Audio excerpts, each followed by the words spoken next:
in the law, we are seeking to clarify the definition of dirty water, basically.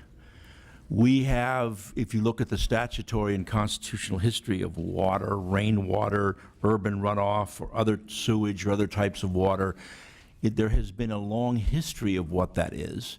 And because it's not clear with respect to Prop 218, there is one case that happened some 15 years ago that was, in my judgment, an aberration, and that created a chilling effect on the ability of local governments to deal with stormwater. This bill seeks to clarify that ambiguity based upon a deeper diagnostic of case authority, statutory history, the common deep meaning of dictionary definitions, as well as recent legislation in 2014 by Speaker Rendon. I had this bill before this committee last year. It sat on the floor, and it was my understanding the governor's office would sign it. I pulled it back after long discussions with the leadership at Howard Jarvis because I didn't think we did a good enough job, because I wanted to beat them in court the second time. And they helped me think it through more deeply. And so what I want to do here today is to just briefly give you the history and the basis of that thinking as to why we're asking that stormwater be included in the definition of water, and what the basis of that is and why there's some misunderstanding historically. First of all, the definition of water dating back to 1951, or sewage systems, if you will, has been long established. I have both in the bill laws dating back to 1913, 1951, and 1963, but the principal definition of sewer water and sewage system, and I'll tell you why that's important, dates back to 1951 of the Public Utilities Code, where it talks about the salient language is outlets for surface or storm water. In other words, the definition of sewers includes storm water.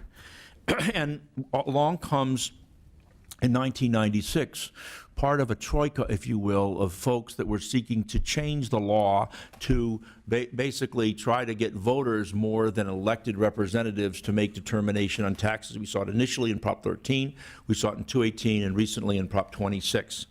This was 1996.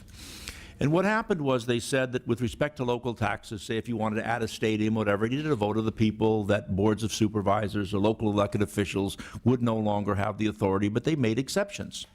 And the exceptions specifically talk about voter approval for new or increased fees or charges. And there's an exception. And the exception says, and I will read it to you, and this is directly out of Prop 218.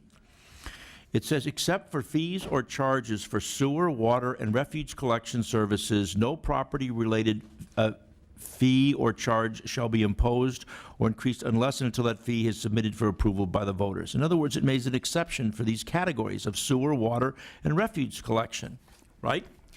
And when the voters were asked to explain that, I have here the California Secretary of State's 1996 voter guide.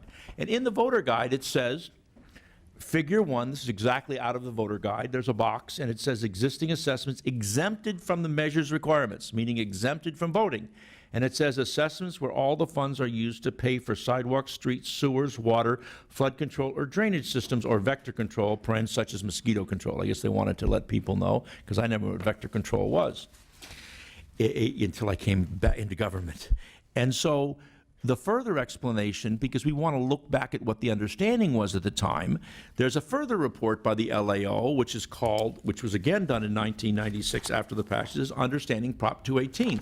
And they interviewed, just to give you a sense of what this explanation is and the clarity, they interviewed the proponents. And this is what the LAO report says. It says, the drafters of Prop 218 indicate that it was their intent to include most fees commonly collected on monthly bills to property owners, such as those for water delivery, garbage system, sewer service, and stormwater management fees. Right there in what they said that it was about.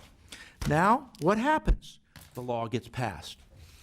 The city of Salinas decides that they're going to pass a fee for stormwater collection fee, right?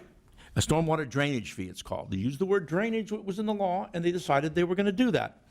And then the Howard Jarvis people sued. And they said that, wait a second, stormwater wasn't included. Drainage was included, water was included, sewers were included, but storm drainage fees were not included. Now, what happened? They took it to court.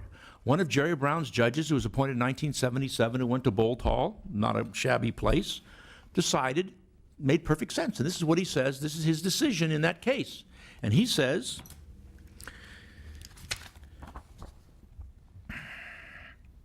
the fees imposed by this resolution is clearly a fee related to sewer and water services. And he ruled in the favor of Salinas. And then what happened? The Howard Jarvis people, as appropriately they do, appealed the case.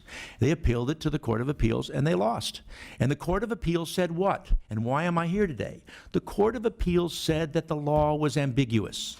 The drainage fee, sewage fee, what are the terms? And so we're unfortunately in this ridiculous definition of what's a sewer, what's a drainage, what's a water surface. And so they made a decision, and their decision was wrong. Guess what? They're a different branch of government. They didn't say that it was unconstitutional. They said, we conclude that the term sewer service is ambiguous in the context of both Section 6C and 218 as a whole. So it's ambiguous. So what did we do? We came back and we're trying to clarify the ambiguity. How are we doing that?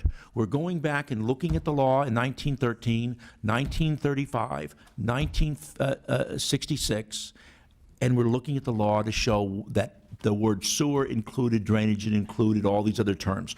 We're bringing in what the meaning was when they argued at the time at Prop 218 with the folks at the LAO's office. It's in their own words. That's what they said, the advocates. They got lucky in the case, and now they're turning it to be a chilling effect and saying somehow this is the new standard because one judge, two, three judges someplace say what they say. And what happened in addition to the fact of the homework that we've done is Speaker Rendon passed a bill in 2014. Speaker Rendon sought clarification of the omnibus bill that we passed when I was here before with respect to the definition of Prop 218. In that, he defined water.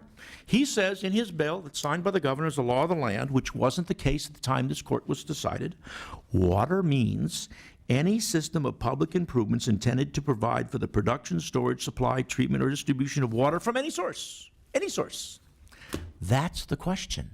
And so what we're trying to do here is to take one case that looked at this and said it was ambiguous. And we have put all the case authority in the law so that when this goes back, and it will be challenged, and we want to win it this time. And that's why I pulled it back, because that wasn't there. In addition, we put Webster's dictionary definition in, which defines sewer as a ditch of surface drainage, a subterranean conduit to carry off water of waste matter, surface water from rainfall, household waste, sinks or bath or whatever. We put in the American Heritage Dictionary. We threw everything at the kitchen sink at this thing, so to speak, so that we avoided this question of where, when this thing was passed, what the voters were told, what the proponents told the LAO, what the historical definition was prior to 1996 of water and sewer systems, and to basically clarify what is an aberration in the law.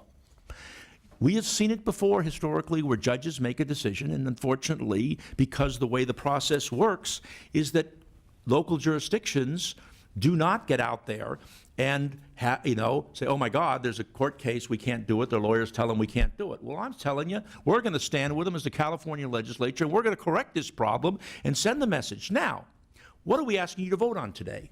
We're asking you to vote on one thing, and that is to clarify the meaning and whether or not stormwater is included with respect to these property-related fees. That's the question we're asking you.